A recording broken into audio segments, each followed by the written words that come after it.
हरे कृष्ण दोस्तों, मैं हूँ गुरविजय और आज मैं लेके आया हूँ कुछ टिप्स एंड ट्रिक्स जो आपको पता होनी चाहिए आपकी पहली फाइट से पहले, क्योंकि ये टिप्स एंड ट्रिक्स आपको हेल्प करेंगी सारा कुछ ट्रांसफर करने में जो आपने सीखा है जिम में, रिंग के अंदर। तो सबसे पहले मैं आपको बताना चाहता हूँ कि अपनी फाइट से पहले डरना बहुत ज्यादा कॉमन चीज है। जो बड़े बड़े बॉक्सेस हैं वो भी अपनी फाइट से पहले डरते हैं, जैसे फ्लॉयड मेवेदर, कैनेलो या पुराने बॉक्सेस जैसे माइक टाइसन और मोहम्मद अली, क्योंकि इनके दिमाग में ये चलता है कि मैं क्या कर रहा हूँ, अगर मैं इस रिंग में गया तो मेरे को चोट लग सकती है या मैं नॉकआउट हो सकता हूँ। तो फिर भी वो इन फाइट्स को कंटिन्यू कैसे करते हैं और उनको जीतते कैसे हैं, तो यही मैं आपको आज बताऊंगा। तो चलिए शुरू करते हैं। तो सबसे पहली चीज जिसकी मैं बात करूंगा वो है नर्व्स। कि आप नर्वस हो, आप डरे हो, आप अफ्रेड हो अपनी फाइट से पहले। आप ये सोच रहे हो कि यार मैं क्या कर रहा हूँ, या आप ये सोच रहे हो कि यार इसके बाद तो मैं ऐसा कुछ नहीं करूंगा, मैं ऐसे फाइट दोबारा नहीं करूंगा। आपके दिमाग में ये चल रहा है कि क्या मैंने इनफ ट्रेनिंग की है, क्या मैं स्ट्रांग हूँ, कि जो मेरा अपोनेंट है वो मेरे से ज्यादा तगड़ा, मेरे से ज्यादा फिट है, उसके अंदर ज्यादा स्टैमिना मेरे से। तो ये जो ख्याल है ये नॉर्मल है, ये हर किसी के दिमाग में आते हैं।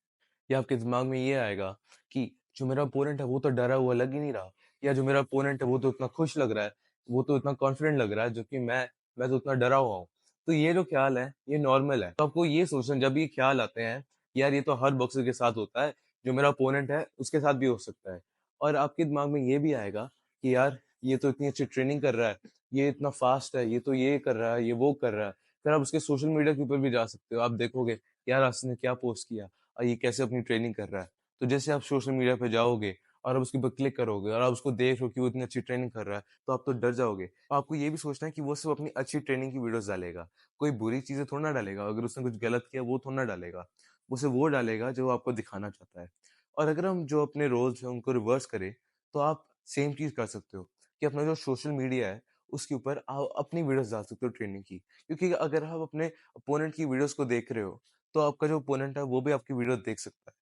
तो आपको भी ये सेम चीज़ करनी है कि अगर आपका जो ओपोनेंट है आपको सोशल मीडिया के ऊपर ढूँढने की कोशिश करे, तो उसको भी आपको ट्रेनिंग की वीडियोस मिले जिसके अंदर आप अपना बेस्ट कर रहे हो, आप बहुत अच्छी फाइट कर रहे हो। और आप एक और चीज़ कर सकते हो कि जैसे आप डाल सकते हो उसके ऊपर कि आज मैं अपने ये रनिंग का रिकॉर्ड तोड़ा, मैंने 2 किलोमीटर इतने टाइम में किया, मैंने ये किया, मैंने वो किया। जबकि आपने वो किया भी ना हो, फिर भी आपका जो ओपोनेंट है वो डर जाएगा, उसके दिमाग में ये बैठ जाएगी बात कि आप उससे बेटर हो। और यही आप करना चाहते हो, आप उसके दिमाग के अंदर बैठना चाहते हो।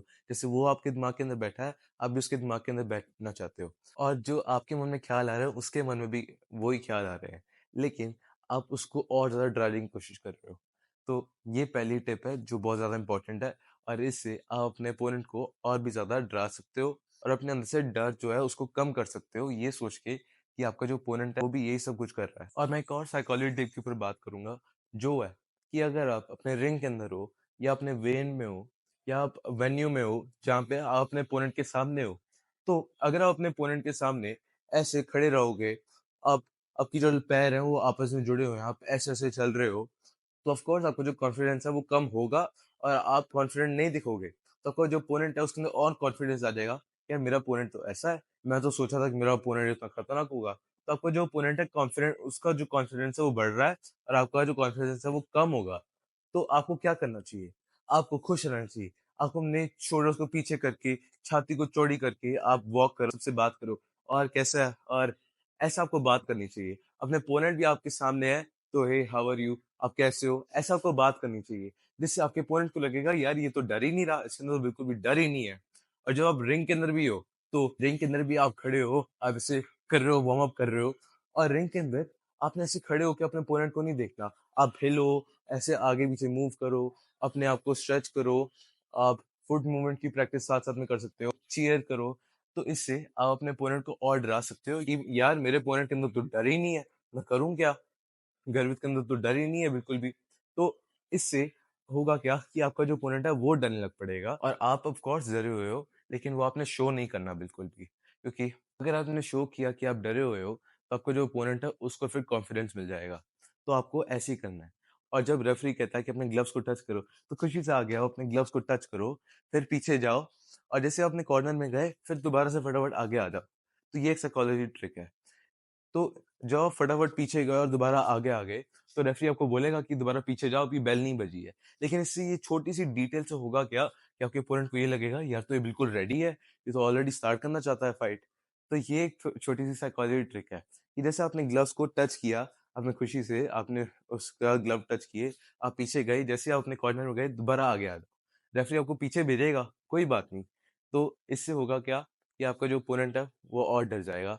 तो फिर पीछे गए, फिर टिंग, टिंग, टिंग बेल बजी, तो फिर आप आगे आए और आपने फाइट जो है शुरू की। और यहाँ पे आती है तीसरी टिप कि आपको कैसे पता लगेगा कि अगर आप ये फाइट जीतने लगो या नहीं। तो इस टिप में जैसे आपकी फाइट शुरू होती है, तो सबसे पहले आपने कोशिश करनी है अपना जैब थ्रो करने की। और अगर आप अपने ओपोनेंट के ऊपर अपना जैब थ्रो कर सकते हो, तो आप समझ जाओ कि आप ये फाइट जीतने लगे हो। क्योंकि अगर वो अपने जैब को रीड नहीं कर पाता, तो आप ऑलरेडी फाइट जीत चुके हो। और अगर आप टेलीग्राफ कर रहे हो अपनी फाइट्स के अंदर, तो ये बहुत ज़्यादा बड़ी मिस्टेक है।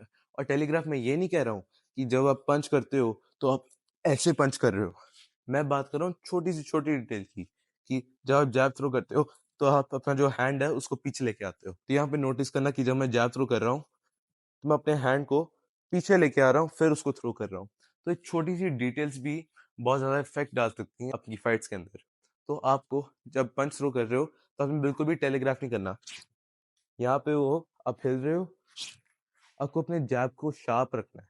और अगर आप अपने जैब को लैंड कर पाए, तो आप ऑटोमैटिकली फाइट जीत चुके हो। और जो चौथी टिप है वो है कि अपनी फाइट के 1 दिन पहले आप बेड में हो और आपको सारा कुछ सोचना है कि आपकी फाइट कैसी जाएगी।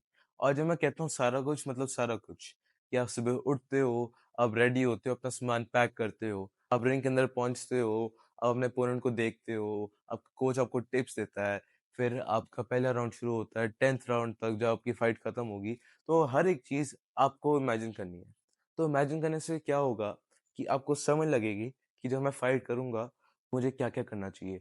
और इससे जब आप थोड़ा-सा एक्सपीरियंस करते हो, अपने मन में सोच के, इमेजिन करके, तो उससे भी आपका जो डर है, वो थोड़ा कम होता है कि आप कैसे उसके ऊपर पंच थ्रो करोगे, आपका ओपोनेंट क्या-क्या कर सकता है, जो आपने उसके सोशल मीडिया पे देखा है, वो क्या-क्या कर सकता है, आप क्या कर सकते हो, उसको कैसे, अगर आपने सोशल मीडिया पे देखा, उसका जो हुक है, वो काफ़ी खतरनाक है, वो बार-बार हुक थ्रो कर रहा है, तो कैसे आप अंदर जाके उसके, या हर एक चीज़ जो राउंड में होगी उसको आपको इमेजिन करना है। तो इससे आपका जो डर है वो बहुत ज़्यादा कम हो जाएगा। तो ये चीज़ आपको करनी है 1 दिन पहले अपनी फाइट से, जब आप सोने लगे उससे पहले। और टिप नंबर 5 है ब्रीथिंग। और आप सोचोगे कि ऑफ कोर्स मैं ब्रीथ करूँगा, गर्वित क्या बात कर रहा है? अगर मैं ब्रीथ नहीं करूँगा मैं तो मर जाऊँगा। तो हाँ, ये बात सही है, लेकिन फाइट से पहले जब आपको ये ख्याल आएँगे, मैं ये हो जाऊँगा, वो हो जाएगा, मैं नॉकआउट हो जाऊँगा, ये वो, तो इससे आपकी जो हार्ट बीट है वो काफ़ी बढ़ने लग पड़ेगी। तो अगर फाइट से पहले अपने आप को आपने कूल रखना है, काम रखना है, तो इसलिए आपको डीप ब्रेथ लेनी पड़ेगी। इससे आपकी जो हार्ट बीट है वो नीचे आएगी, आप काम हो जाओगे। तो जब आप काम होगे, तो आप आराम से सोच पाओगे कि आप क्या करोगे, कैसे आपने करना है हर एक चीज़। लेकिन अगर आप टेंशन में रहोगे, तो आप कुछ भी सही से नहीं कर पाओगे। तो आपको अपनी ब्रीथिंग के ऊपर ध्यान रखना है। जब आप रिंग के अंदर भी जाते हो, जब आप खुश हो, अपने ग्लव्स टच करते हो, आप हिल रहे हो, आप अपनी फुटवर्क के ऊपर प्रैक्टिस कर रहे हो, जंप कर रहे हो, तब भी आपको ब्रीथ करते रहना है, ताकि आपकी जो हार्ट बीट है वो कम रहे, आप कूल रिलैक्स रहो। और जो 6th टिप है वो है आपकी प्रिपरेशन और ट्रेनिंग। कि आप अपनी फाइट से पहले प्रिपरेशन और अपनी ट्रेनिंग जो है उसको कैसे कर रहे हो? आप अपना 100% दे रहे हो या नहीं दे रहे हो? क्योंकि अगर आपकी ट्रेनिंग सही नहीं हुई, लेकिन आप ये वीडियो देख रहे हो और आप जितनी भी साइकोलॉजी ट्रिक्स है कि खुश रहना, अपने अपोनेंट से ऐसे बात वगैरह करना, माइंड ट्रिक्स, हर एक चीज़ सोशल मीडिया के ऊपर ऐसे वीडियोज़ डालना, ये सारा कुछ कर रहे हो। लेकिन जैसे आप रिंग में जाते हो, तो आप 1 मिनट में थक जाते हो। आपकी जो साँस है वो फूलने लग पड़ती है, जैसे मैंने पिछली वीडियो में भी एक्सप्लेन किया। तो ये जो मैं कह रहा हूँ इसका कोई फ़ायदा नहीं है। इसलिए फाइट से पहले जो आपकी प्रिपरेशन है, वो सबसे ज़्यादा इम्पोर्टेंट है। जो आपकी ट्रेनिंग है, वो बहुत ज़्यादा इम्पोर्टेंट है। तो आपकी जो ट्रेनिंग है, उसके अंदर अगर आप 100% दोगे, तभी आप अपनी फाइट को जीत पाओगे। तो आपकी ट्रेनिंग के अंदर अगर आप लेज़ी हो, सोच रहे हो कि यार मेरे को तो टिप्स मिल गई, गर्वित मेरे को वो टिप्स दी थी, वो मैं कर लूँगा, वो मैं जीत जाऊँगा, तो ऐसे नहीं होगा। तो सबसे पहले आपको अपनी ट्रेनिंग को सही करना पड़ेगा, आपको अपना 100% देना पड़ेगा। जो टिप नंबर 7 है, वो है कि मुँह पे पंच बजना। जब आपको फाइट में पंच बजता है, तो वो बहुत ज़्यादा डिफरेंट होता है स्पारिंग से। क्योंकि स्पारिंग के अंदर आप मोटे ग्लव यूज़ करते हो और आप अपने फुल फोर्स से अपने ओपोनेंट को नहीं मारते हो। स्पारिंग के अंदर भी आप फुल फोर्स से नहीं मारते हो। लेकिन जब आप फाइट में होते हैं, तो आपके जो ग्लव्स हैं, वो पतले होते हैं। 12 ऑउंस ग्लव्स आप पहनते हो, जो हल्के भी होते हैं। तो आपको बहुत ज़्यादा स्पीड और पावर से पंच बजेगा, जो आपको बहुत ज़्यादा शॉक कर देगा।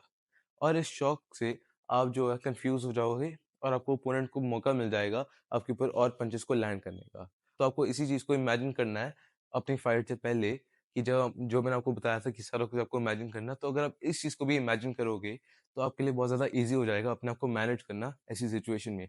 क्योंकि आप उसको ऑलरेडी एक्सपेक्ट कर रहे हो, आप उसको ऑलरेडी पहले इमेजिन कर चुके हो। उसके बाद जो फाइनल टिप है, टिप नंबर 8, वो है कि आपको किसकी आवाज़ को सुनना चाहिए। क्योंकि मैंने देखा हुआ है कि जब लोग फाइट्स में होते हैं, तो उनके फैमिली मेंबर्स कहते हैं, "गर्वित, उसको नॉकआउट कर दे" या "गर्वित, उसको मार दे, उसको खत्म कर दे।"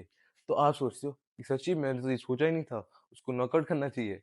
तो आपको इन लोगों को नहीं, अपने फैमिली मेंबर्स को नहीं, सिर्फ़ एक आवाज़ को सुनना चाहिए अपने कोच की तरफ। क्योंकि ये तो आपको बोलेंगे कि उसको नॉकआउट कर दे, उसको खत्म कर दे, फाइट जीत जा। लेकिन आपका जो कोच है, वो आपको बताएगा कि आपका जो ओपोनेंट है, वो क्या गलत कर रहा है। कि जैसे आपका जो ओपोनेंट है, जब वो जैब थ्रो करता है, तो अपने हैंड को नीचे गिरा रहा होगा। तो आपका कोच आपको बता सकता है कि उसकी तरफ एक हुक थ्रो कर जब वो अपना जैब थ्रो करता है। या जब आप अपना जैब थ्रो करते हो और वो कैच करता है, तो अपने हैंड को यहाँ नीचे लेके आता होगा, इससे फिर आपका कोच कहेगा कि अपने जैब को फेंट कर अपना हुक थ्रो कर। तो ये आपके फैमिली मेंबर्स नहीं बताएँगे, आपको ऑडियंस नहीं बताएगी।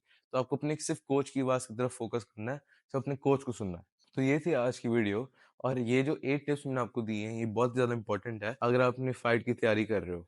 और मैं आपको मिलूँगा अपनी अगली वीडियो के साथ। हरे कृष्णा।